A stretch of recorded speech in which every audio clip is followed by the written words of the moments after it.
Hey yo Bremers, welcome back to Brem YouTube channel bersama host tercinta kalian, Andre Purnadi. Oke Bremers, gue tahu kalian lihat title ini makanya kalian masuk ke video ini. Tapi sebelumnya gue pengen say thank you buat kalian para Bremers yang selalu nonton video kita, selalu support channel Brem dan selalu stay tune di channel Brem. Sorry juga buat kekurangan konten kita nih ke kalian dan ketidakkonsistensian. Gue sama tim insya Allah akan mengusahakan buat lebih konsisten lagi untuk share informasi ke kalian seperti dulu kala ya. So stay tune terus Bremers di YouTube channel kita dan juga keep support kita, jangan sampai enggak, karena kita bisa sampai ke titik ini karena kalian semua ya enggak. Oke, let's go to the video. So Bremers, gue sempat bikin polling di Instagram Brem, mau nggak dibikinin video tentang audio mobil di expander gue yang baru aja jadi. Dengan harga yang tertera di judul ya, ada. Di situ jawabannya pada mau.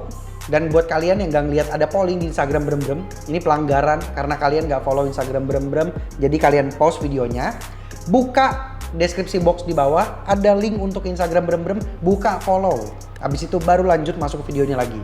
Oke, thank you. Buat yang udah follow, thank you. Sekarang kita langsung masuk ke pembahasan topik video kali ini. Seperti biasa, sebelum kita bahas lebih lanjut, sebelum gua ngalor kidul ngomongnya, gue pengen jelasin dulu poin-poin yang akan kita bahas di video ini. Yang pertama, tujuan dan alasan kenapa audio ini dipasang di mobil ini.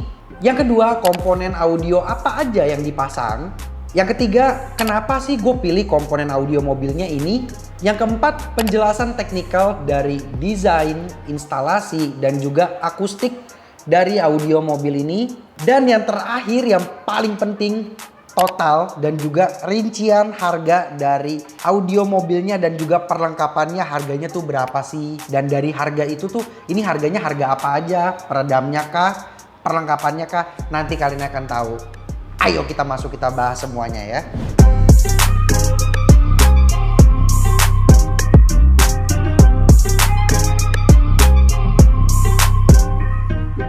Oke Bremers, kita start dari poin pertama ya. Apa sih tujuan dan alasan bangun audio mobil expander gue ini? Dan untuk di part ini, tolong buat kalian jangan di skip. Karena dengan kita mengetahui alasan dan tujuan dari ngebangun audio mobil, baru disitulah kita bisa memahami, oh ternyata dia pakai komponen ini tuh begini ya. Oh ternyata sistem yang terpasang begini karena alasannya apa gitu. So oke, gue kasih tahu ya. Alasannya itu ada 3. Yang pertama udah pasti ini untuk demo audio di toko, dan yang kedua ini nanti akan diturunin untuk kontes audio mobil sound quality, dan yang ketiga purpose-nya adalah untuk gua pakai harian. Jadi konsepnya itu adalah profesional tapi tetap fungsional karena akan dipakai dengan kebutuhan yang serius ya, kita bilangnya demo untuk bisnis dan juga untuk dikontesin audio mobil tapi tetap dipakai sehari-hari.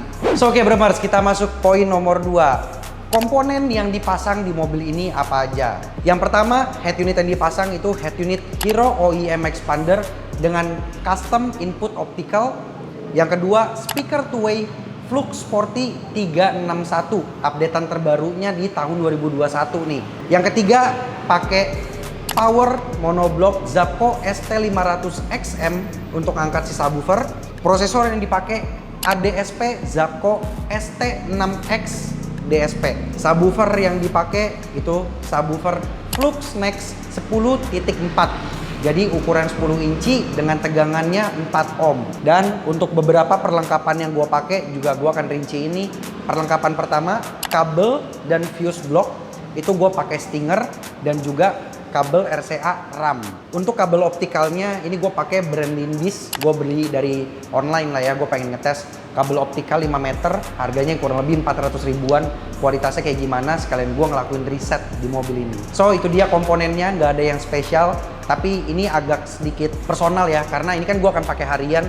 Jadi gue pengen yang suaranya memang juga gue suka dan produknya itu udah terbiasa untuk gua pakai. Jadi pas gua tuning audionya itu lebih memudahkan buat gua.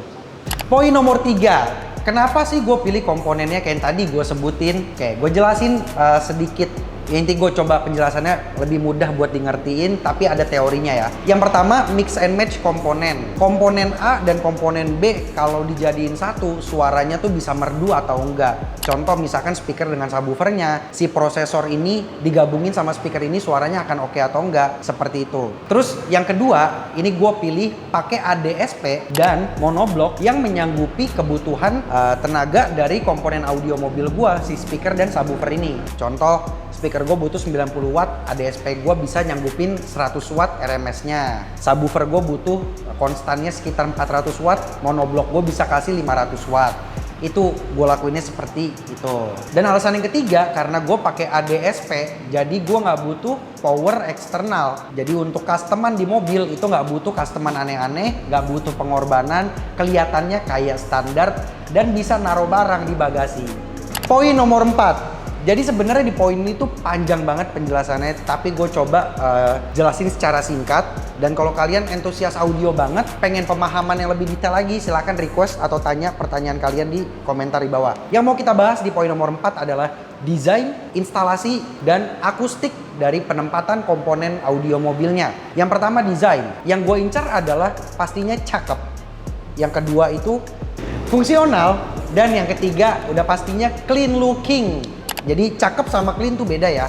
Kalau cakep tuh bisa aja ribet, tapi gue pengennya tuh clean yang simple. Terus masalah instalasi. Untuk instalasi, setiap detailnya itu udah dipertimbangkan. Contohnya yang diperhitungkan tuh kayak ukuran kabel. Contoh, kabel tweeter, kabel mid-range, kabel mid-bass, kabel subwoofer, itu ukurannya berbeda-beda. Terus untuk kabel power, kabel ground, dan kabel input, terus juga ada kabel kabel ACC dari komponen si ADSP head unit, itu semuanya diperhitungkan. Bahkan untuk percabangan kabel si ACC dari head unit ke ADSP dan ke si monoblock, itu pun juga disediakan ada perlengkapannya sendiri untuk pemecah arus ACC-nya. Pokoknya setiap detail yang kepasang di sini sampai bautnya itu dipertimbangkan, men. Kalau mau tanya lebih lanjut di komentar, gua jawab nanti.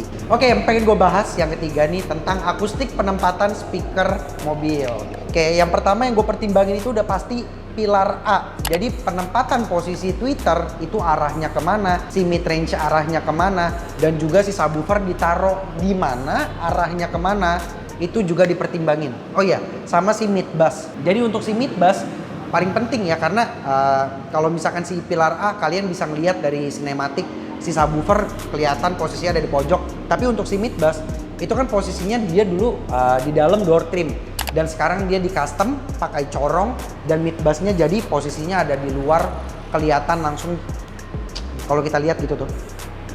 Dan yang paling penting poin nomor 5 nih gengs, total dan juga rincian harga. Pasti kepo dong, nih barang-barangnya kayak gini harganya berapa nih, perlengkapannya kayak gini harganya berapa, peredamnya kayak gini harganya berapa, gitu ya kan. Tenang, kalian akan tahu nanti, makanya simak video ini jangan di skip-skip, oke? Poin nomor 5 yang mau kita bahas adalah harga. Gue pengen kasih tahu kalian total harga dari komponen audio mobilnya sebesar 27.150.000. Itu harga barang only. Ini kalian bisa lihat ya di tabel barang-barangnya dan harganya per barang tuh berapa. Dan juga jangan terlalu serius ya, karena harga barang ini tuh harga resmi atau harga retail. Jadi kalau di online atau mungkin di tempat lain harganya berbeda, maklum nggak bisa sama semua. Tapi setidaknya kalian punya bayangan harganya gimana. Sekarang kita masuk ke total harga perlengkapan kabel, fuse, RCA, dan juga untuk grill mid-range-nya atau perlengkapan lainnya ya. Itu totalnya harga 4.500.000, dan kalian bisa lihat nih apa aja yang gue pakai. Terus harga yang mau dibahas sekarang itu adalah harga custom. Jadi custom pilar dan lain-lain itu totalnya harga 7,5 juta. Dan untuk yang terakhir, ini harga yang paling mahal di antara semuanya ya. Dan buat kalian yang gak ngerti audio mobil, terutama haluan sound quality, ini jujur pasti akan kaget. Total peredam di mobil ini harganya itu 35 juta. Peredam only. Mantap jiwa nggak tuh mamen? So, jadi total modifikasi audio di mobil Expander ini kurang lebih 74.150.000. Gila harga DP mobil ya men. Tapi jangan sedih bremers, mungkin ini juga harganya mahal. Dan gua pun bangun audio ini step by step. mobil ini kan tahun 2018 ya. Ini yang pertama di upgrade duluan tuh dulu peredam. Jadi peredamnya dulu itu gua upgrade tahun 2019-an awal atau di pertengahan yang dengan harga 30-an something itu. Terus nggak lama gue sempat upgrade audio lagi dan sampai sekarang 2021 baru upgrade dengan komponen yang sekarang ini dan jadilah totalnya segini. Ya intinya kalau kalian pengen bangun audio bisa step by step kayak gua dari awal gua sekalian riset, gue bangun peredam dulu. Jadi gua rasain juga kalau mobil standar diperdamin tuh kayak gimana, perbedaannya kayak gimana sih. Dan kalau perdamin mobil full itu kira-kira bisa ngurangin kebisingan tuh sampai berapa desibel. Karena gue juga fokus banget gitu di audio, gue ngelakuin riset-riset kayak gini di belakang layar. Ya wis, that's it Bremers video kali ini. Sekiranya itu hal-hal yang bisa gue sampaikan ke kalian, semuanya udah gue share tadi. Kalau misalkan kalian mendapatkan inspirasi dari video ini, gue seneng. Tapi kalau kalian nggak apa-apa. Request ke kita, mau minta video yang kayak gimana, silahkan. Atau misalkan bro, bikinnya tuh lebih begini dong, silahkan komentarin. Tapi balik lagi ya, kita pun juga udah usaha. So, no hate, just love. So oke, Bremers, thank you buat kalian yang udah nonton. Jangan lupa buat like, subscribe, tekan tombol loncengnya, share buat teman kalian atau kerabat kalian yang butuh video kayak gini. Oke, gua Andre undur diri. See you on the next video.